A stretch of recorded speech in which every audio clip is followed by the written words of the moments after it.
हम बोलता है जुआ नहीं खेलना, जुआ नहीं खेलेंगे, है ना। ऐसे किसी को ये नहीं, गलत तरीके से धन नहीं कमाएंगे तो कलयुग आपके घर में 4 स्थान दिए ना कलयुग, है ना।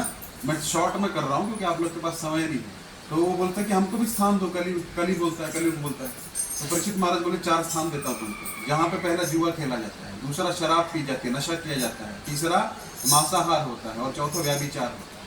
पर पुरुष और स्त्री का गमन होता है, अपनी पत्नी को छोड़ के, अपने पति को छोड़ के, जहाँ पे। तो 4 स्थान दिए। तो बोलते हैं 4 स्थान तो है ही नहीं, आपके राज्य में तो है ही नहीं, मैं कहाँ रहूंगा।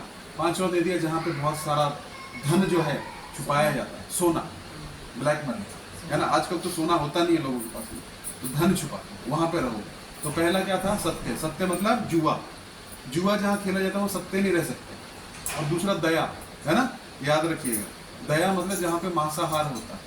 आप दया कर सकते हैं, आप कितना दया की बात करेंगे, लेकिन आपने दोपहर में खाया है किसी का माँ बाप कुछ भी बकरा, है ना, वो तो किसी का बच्चा था, है ना, तो क्या हो गया, वहाँ दया नहीं रह सकती। तप, जो कोई व्यक्ति नशा करता है, वो नशा करता है तो वो तपस्या नहीं कर सकता, उसको क्या होगा, बैठ नहीं पाएगा एक जगह। शराब चाहिए, बीड़ी चाहिए, सिगरेट चाहिए, है ना। इसलिए बोलते हैं हम थोड़ा बाहर घूम के आते हैं, क्यों, रह नहीं पाता, है ना। गांजा जो भी है, जिस प्रकार का भी नशा है। और चौथा है शौच, जहाँ पे व्याभिचार होता है, पर स्त्री पुरुष गमन होता है, वहाँ पे क्या है, शौच नहीं रहेगा, पवित्रता नहीं रहेगी, है ना। एक पवित्रता बाहर की होती है, अच्छे कपड़े पहनना, नहाना धोना, एक मन की पवित्रता होती है। मन की होगी तो बाहर होगी। तो 4 चीज जहाँ पे होगी वहाँ पे कलयुग रहेगा, और ये 4 चीज जहाँ पे नहीं होगी। अब हमारी संस्था है इस्कॉन, वहाँ पे 4 नियम पालन होता है। हमारा 4 नियम होता है, मांसाहार नहीं करना, अंडा ये कुछ भी नहीं खाना, है ना। हम तो लहसुन प्याज भी नहीं खाते, पहला नियम। दूसरा नियम है व्याभिचार नहीं करना। अगर आप विवाहित हैं तो दूसरे की स्त्री पे कुदृष्टि न डालना, उनके प्रति कुछ गलत भाव नहीं रखने का, दूसरों के पुरुषों के प्रति गलत भाव नहीं रखने का, ऐसा। तो ये हो गया व्याभिचार। तो पहला क्या हो गया, मांसाहार, उससे दया का पालन हो जाता है, दया स्तंभ। दूसरा व्याभिचार, उससे शौच का पालन हो जाएगा। तप, तपस्या करना, कोई भी नशा नहीं करना, कोई शराब नहीं पीना, कोई बीड़ी सिगरेट शराब पान गुटखा इवन चाय और कॉफी भी नहीं पीते हैं। क्यों? अभी तो नहीं बोलने की चाहिए पंडित जी, बाकी अभी तो मैं बोल देती है। हाँ। अभी तो आपके बुरा न लगा तो बोल नहीं, बोलिए बोलिए। अभी तो पंडित लोग खा रहा है। वो पंडित खाते हैं, पंडित तो पान खा के पूजा कराने आते हैं, क्या करो। तो घोर कलयुग है ना, वो मैं बताऊंगा क्यों हो रहा है ऐसा, लास्ट तक सुन लीजिए, फिर आपको प्रश्न नहीं रहेगा।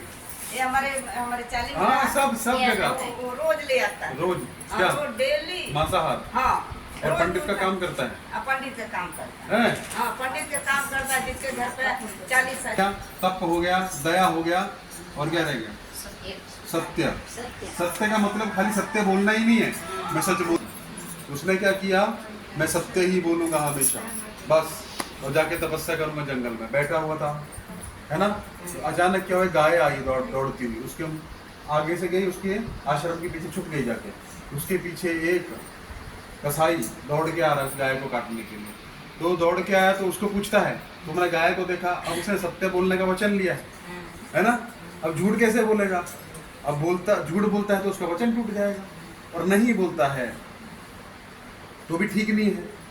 तो तपस्या करता करता उठा, उसने सोचा अभी मैं क्या करूंगा, अगर सत्य बोलूंगा तो ये गाय को मार देगा, है ना, अगर नहीं बोलूंगा तो मेरा वचन टूट जाएगा। उसने खाली हाथ ऐसे कर दिया, वो कसाई किया, उसने गाय को काट दिया। अगले जन्म में पैदा हुआ, भक्ति का फल मिला, लेकिन एक हाथ नहीं था।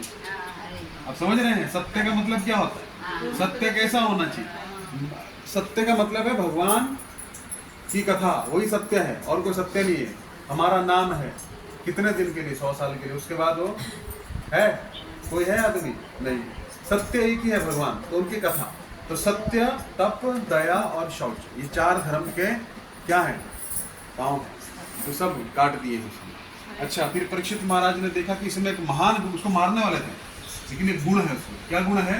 अब सत्युग में कितनी उम्र होती थी, कितनी, 10 लाख 10 लाख साल। त्रेता में कितनी थी, 1 लाख, ठीक है। कलयुग, इसमें द्वापर में कितने, 1000। अभी कलयुग में 100 साल है, लेकिन 100 साल को जीता है, लेकिन एक गुण देखा उन्होंने, हाँ है, सतयुग आएगा फिर से। जैसे अभी बरसात के बाद जैसे सीजन चलता है ना, ऐसे ऐसे चतुर्युग वैसे चलता है। अभी तो बहुत कलयुग बाकी है। तो उसके बाद क्या हुआ, परीक्षित महाराज देखा इसमें एक महान गुण है। क्या गुण है?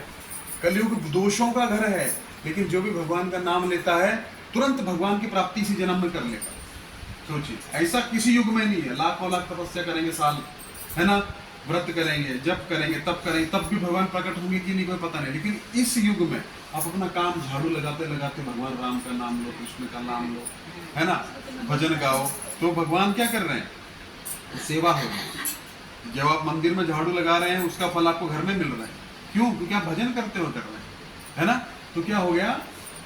केवल भगवान का नाम लेने से क्या हो जाएगा? क्या हो जाएगा? भगवान की प्राप्ति। कौन सा नाम?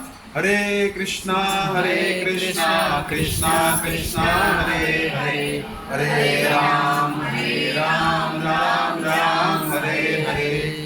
फिर थोड़ी कथा आगे बढ़ाएं, दुकान खोलनी। चलो, क्या हुआ? परीक्षित महाराज ने क्या किया? ये उसको अभेदान दे दिया। बोले ये 4 जगह तो आपके यहाँ है ही नहीं, तो 5वीं जगह कहाँ दिया? जहाँ पे बहुत सारा सोना छुपाया जाता है, रखा जाता है, दबा के रखा जाता है। तो क्या हुआ? कलयुग जो था कहाँ बैठ गया? उनके सर पे क्या था? सोने का मुकुट था, बैठ गया, है ना। अब उनका बुद्धि भ्रष्ट कर दिया है।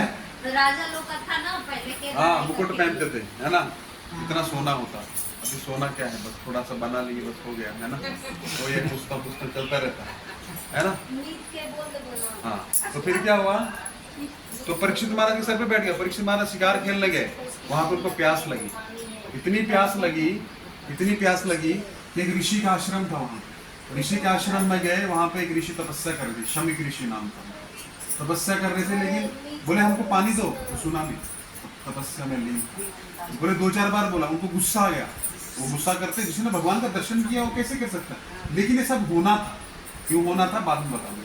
तो शमिक ऋषि के गले में क्या किया? हमारा हुआ सांप तो बाण से उठाया, उनके गले में डाल दिया। गले में डाल दिया। इतने में सब बालक लोग वहाँ ब्राह्मण खेल रहे थे, छोटे छोटे। तो बोले रे हमारे गुरुदेव पे डाल दिया। उनका एक लड़का था श्रृंगी, 5 साल की उम्र थी, वो गया था नदी पे स्नान करने। और ये लोग भाग के क्या गए? श्रृंगी के पास गए और श्रृंगी को क्या बोला? अरे तुम्हारे पिता के गले में किसी राजा ने क्या डाल दिया है? मरा हुआ सर्प डाल दिया है। उसको इतना गुस्सा आया श्रृंगी ने। क्या होना चाहिए? थोड़ा संयम होना चाहिए। कैसे हुआ? क्या हुआ? ब्राह्मण का क्षम दम तप दया, ये ब्राह्मण का लक्षण है ना।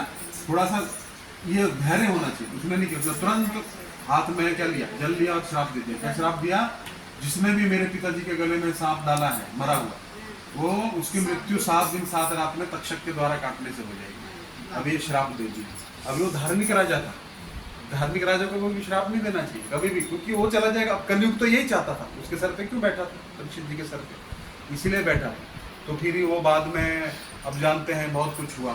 फिर उनको 7 दिन 7 रात तक उन्होंने श्रीमद् भागवतम का श्रवण किया। भागवत सुने हैं आप? तो भागवत पूरा भगवान कृष्ण की लीलाएं कैसे कैसे क्या है उसका श्रवण करके तो 7 दिन 7 रात के बाद तक्षक आता है। और तो होना था, इसलिए ये भागवत वहां पे आई। तो कलयुग में कैसा है? सब चीज का महत्व है, लेकिन नाम जप का बहुत महत्व है। आपने जप तप व्रत, है ना, एक राई के दाने के बराबर पुण्य मिलेगा, बहुत है पुण्य भी। लेकिन जो भगवान का एक बार भी नाम लेता है, कौन सा? हरे कृष्णा कृष्णा कृष्णा हरे हरे, हरे राम राम राम हरे हरे। उसको कैसा है? उसको भगवान अपने धाम में ले लेंगे। तो आप सब नाम लेंगे कि नहीं लेंगे? लेंगे।